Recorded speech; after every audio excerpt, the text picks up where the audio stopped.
À présent, la rediffusion de La Parole est à vous.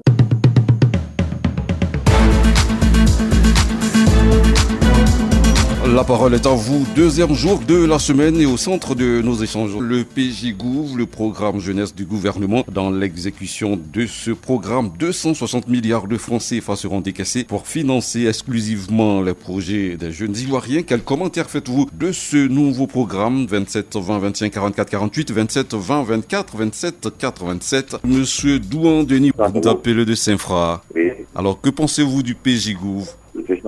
La promesse de l'État, son excellence, M. Alassane Ouattara, faite à la jeunesse, façon solennelle, est en cours de réalisation effective. Cela dénote une fois de plus son degré d'honnêteté, son attention particulière accordée au bien-être de la juvénilité. PJ-Gouv, programme conçu pour mener à bien les différents projets planifiés en faveur de nos jeunes. Pour ma part, une preuve de concrétisation en amont de l'engagement pris par le président. Ce montant de 260 milliards mis à réserve pour le financement des projets est largement suffisant, je l'estime bien. C'est donc le lieu d'interpréter l'ensemble de la juvénilité, de s'approprier cette aubaine.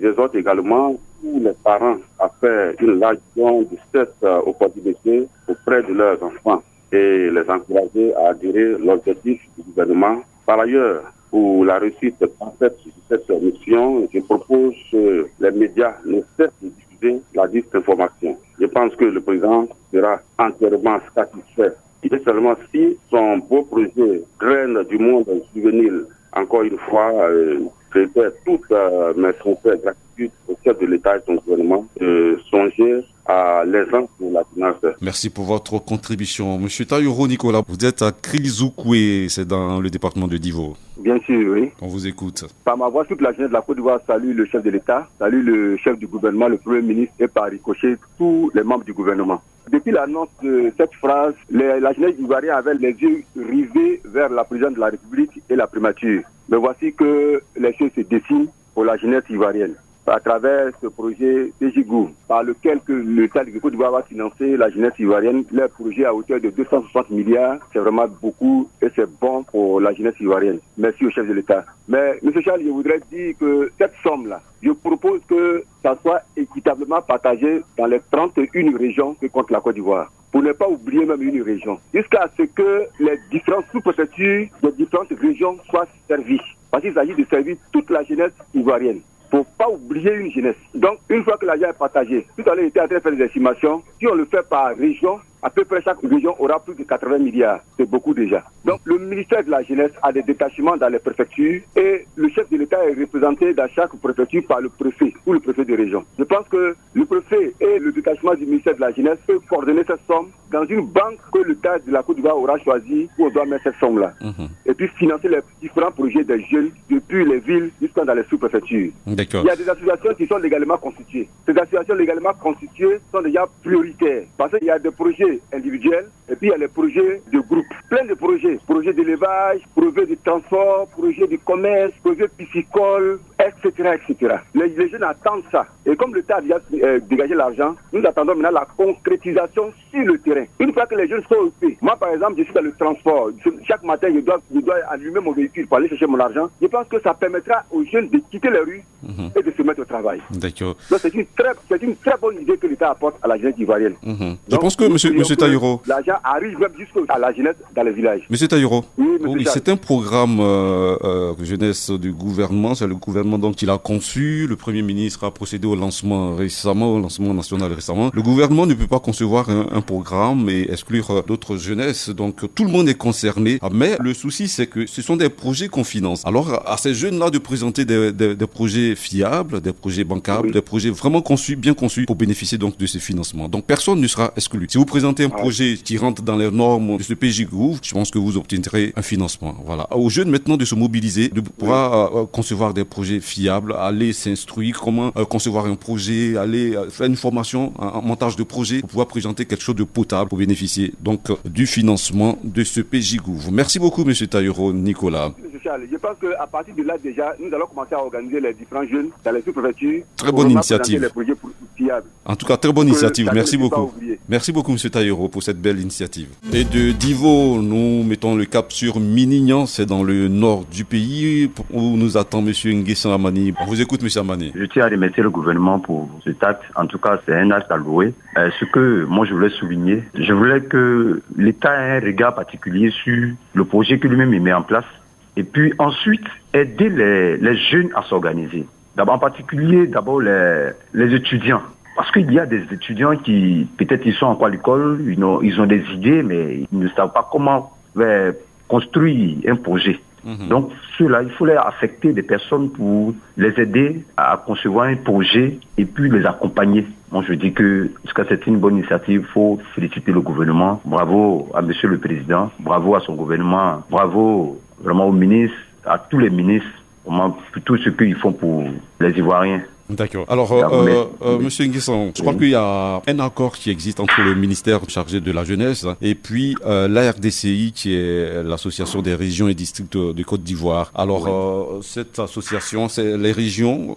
Il y a eu un démembrement. Donc, ces régions-là auront des services leur seront donc assignés pour pouvoir organiser, parce que ces régions-là, c'est la RDCI, donc les conseils régionaux qui maîtrisent donc toutes les associations dans les différentes régions, et donc ces régions-là qui va les organiser, si possible les encadrer, les initier au montage de projets pour qu'ils puissent bénéficier de ce PJ Groove. Donc rien n'est laissé au hasard, rien n'est oublié. En tout cas, tout sera mis en œuvre pour que l'ensemble des jeunes qui veulent vraiment travailler, qui ont un projet, qui veulent vraiment entreprendre, puissent bénéficier donc de ce fonds. Voilà. Merci beaucoup, M. Nguessan Amani. À Sipilou, dans le Grand Ouest, on retrouve Diomandé Mamadou. On vous écoute. Tu sais, on a un grand président qui a un grand souci pour sa jeunesse.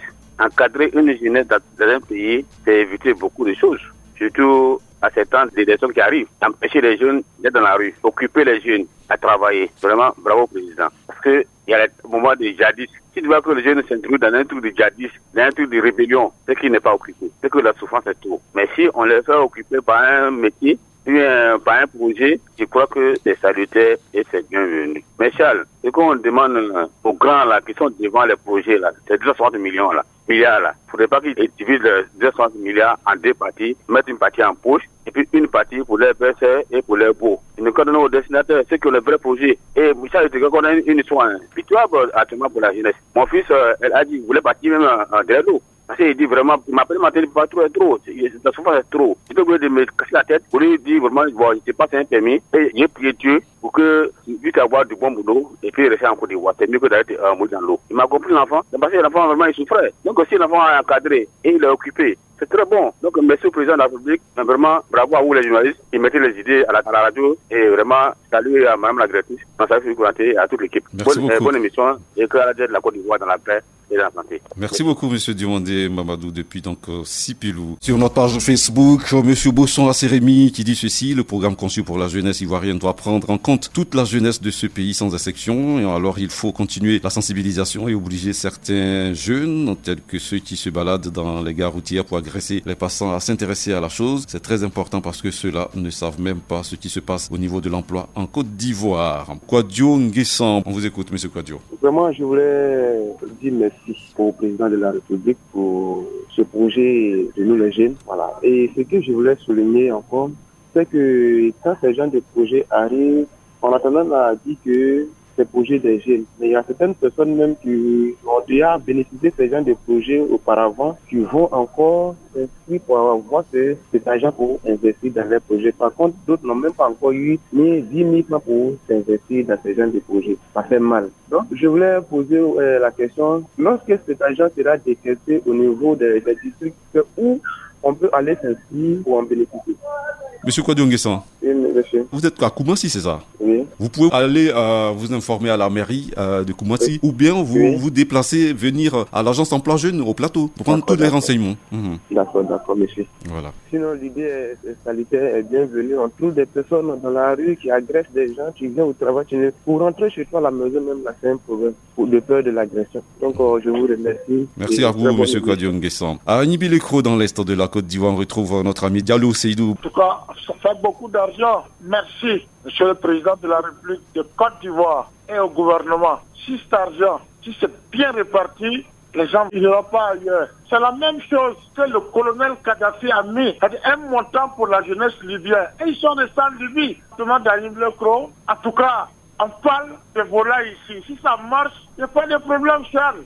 Bon, en tout cas, le gouvernement a fait beaucoup. Et les médias, je prends Radio Côte d'Ivoire, vous avez fait beaucoup. La jeunesse, là, elle va rester en place. Et la Côte d'Ivoire va devenir un autre pays. C'est un bon pays, il y a tout ce que l'être humain sur cette terre. Merci beaucoup, M. Diallo Sédou, depuis donc Nibi Lekro. Alors, le PJGouv, donc, un programme conçu pour la jeunesse ivoirienne, un programme donc qui cadre avec la volonté du président de la République de faire de l'année 2023 une année consacrée donc à la jeunesse. Le Premier ministre a procédé donc au lancement officiel de ce programme jeunesse du gouvernement. Cette initiative du PJGouv est le fruit donc des consultations nationales de la jeunesse dont le rapport va être donc remis au président de la République. Ces consultations ont eu lieu du 30 janvier au 2 février 2023 à l'auditorium de la CNPS ici même dans la commune du Plateau. 88 fêtières des associations de jeunesse de toute la Côte d'Ivoire y ont pris part. Ces jeunes-là sont venus donc encadrés par le ministère de la Jeunesse pour faire des propositions et toutes leurs propositions donc sont contenues dans un document et c'est sur cette base, la base de ce document que ces 260 milliards de francs CFA donc vont être décaissés pour financer tous ces projets des jeunes de Côte d'Ivoire. À Rubino, Bro Sylvain, on écoute votre analyse, votre point de vue sur ce sujet. C'est un projet louable.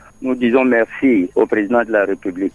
Et moi, c'est que je voudrais demander au président de la République, tel que chez nous à Beauville, on a la Cotivo qui est là. Si on ressuscitait la Cotivo, les jeunes gens pouvaient travailler. C'est tout mon avis, ça. Et en attendant de ressusciter la société Cotivo, on décaisse 260 milliards pour financer des projets des jeunes pour qu'ils puissent s'installer à leur propre compte. Ce n'est pas bénéfique, M. Boursylvain? Mais si on ressuscite la Cotivo, les jeunes gens, certains peuvent travailler et puis faire des économies et puis monter leurs projets.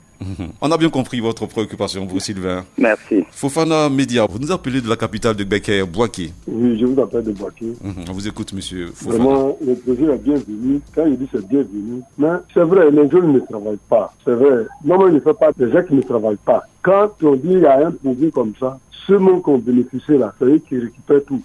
Ouais, c'est là le projet là. C'est vrai. On dit aujourd'hui les jeunes ne travaillent pas, les jeunes ne travaillent pas. C'est vrai. Mais aujourd'hui, là, à l'heure actuelle, là, il y a des enfants même là, ils se débrouillent, ils payent une moto. Ils se débrouillent avec. Quand ils se débrouillent avec, là, les réseaux là, ne veulent même pas qu'on roule une moto aujourd'hui. Les motos 3 roues là, il y a des gens là, ils enlèvent tous les pièces. Mais quand ils enlèvent les pièces là, mais je crois que ces gens-là, on devait les encourager. Mais c'est le contraire. Moi, j'ai pris ma moto la dernière fois pour aller à Tchébissou. Depuis qu'il est arrivé à Tchébissou, j'ai tous mes pièces, y compris permis tout. Monsieur Fofana Média. Avant que j'arrive là-bas, là, ce que j'ai dépensé là, c'est Dieu seul qui connaît. D'accord. Monsieur Fofana, oui, monsieur. On parle aujourd'hui de financer les projets des jeunes. C'est l'exemple que je suis en train de donner. Oui, on vous a bien compris. On a compris votre exemple. Donc, vraiment, il n'a qu'à essayer de voir pour aider les jeunes gens qui ont les motos aussi. On ne va pas aussi, au nom de trouver des emplois aux jeunes, permettre aussi l'anarchie et le désordre dans les différentes villes aussi. Non, il n'y a pas. Non, je ne connais pas. Il y a déjà même malgré les gens mauvais dans la rue. D'accord. C'est pas bon. Ok, merci beaucoup, Monsieur Fofana Média depuis donc Bouaké. Et on va terminer à couper avec Monsieur Benjamin Podar. On vous écoute. Je vous dis merci beaucoup pour chaque fois nous entendons projet des jeunes. Mais ce que je voudrais savoir, c'est ceux sûrement qui ont diplôme, qui devaient gagner ce projet-là ou bien comment ça se passe. Toute la jeunesse ivoirienne est concernée. Si vous avez un projet, vous n'êtes pas allé à l'école, vous êtes au village, vous voulez faire de l'élevage, je sais pas, vous voulez faire un champ et autres. Si le projet est fiable, vous montez votre projet, vous sollicitez l'aide de ce fonds. Merci beaucoup. Sinon, j'en ai fait, parce que moi je suis couturier professionnel. Je vous assure, quand je parle comme ça, tout à couper connaît la personne. Je suis un couturier professionnel, je me nourris. Vous pouvez, monsieur Poda, vous pouvez monter votre projet et solliciter ce fonds-là pour pouvoir agrandir votre atelier de couture, pourquoi pas. Mais si je monte le projet, qui il faut adresser? Vous êtes à Akoupe, vous vous rendez à votre mairie, vous allez avoir toutes les informations. Et Akoupe n'est pas loin d'Abidjan, vous pouvez venir ici à Abidjan, à l'agence emploi jeune. À l'agence emploi jeune au plateau, vous demandez, toutes les informations vous seront données. Mais je pense que sur place à Akoupe, que ce soit à la préfecture, que ce soit à la mairie, vous aurez toutes les informations concernant le fonds. Pourquoi je parle ça?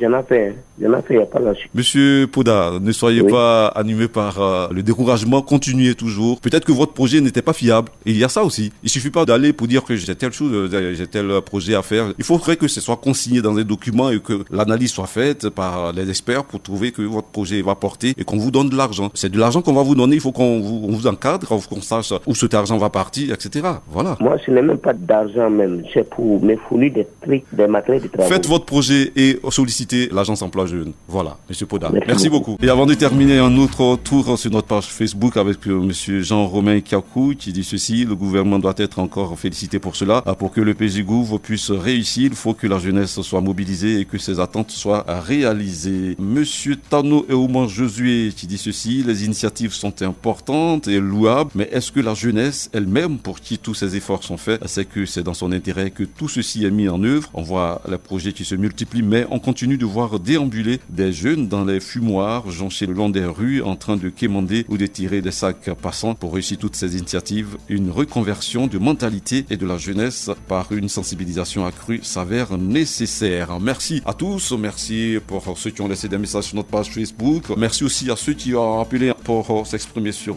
le sujet. On rappelle que le gouvernement va décaisser 260 milliards de francs CFA pour donc financer des projets, exclusivement des projets des jeunes. Ceci dans la droite ligne du président de la République qui a décidé de faire de l'année 2023 une année de la jeunesse. On se retrouve demain pour un autre sujet de La Parole est à vous.